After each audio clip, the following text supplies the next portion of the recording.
નમસ્કાર. આજના માધ્યમિક શાળા આલિંગરમાં આપ સર્વનું હાર્દિક સ્વાગત છે. આજે અમે અટલ ઇનોવેશન લેબમાં એક નવો પ્રયોગ કર્યો. મારું નામ બાંભણિયા પાયલ છે. મારું નામ બાંભણિયા મિત્તલ.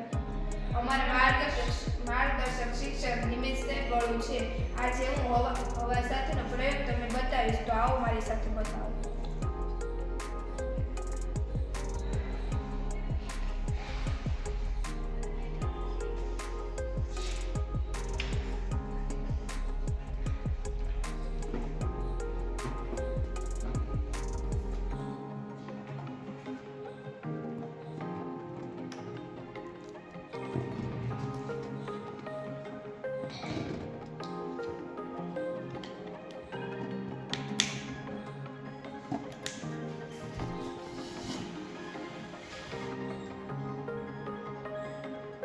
આપણે જોયું કે હવા કઈ રીતે જગ્યા રોકે છે. તો આવી જ કૃતિ જોવા માટે અટલ ઇનોવેશન લેબમાં મુલાકાત લેવી.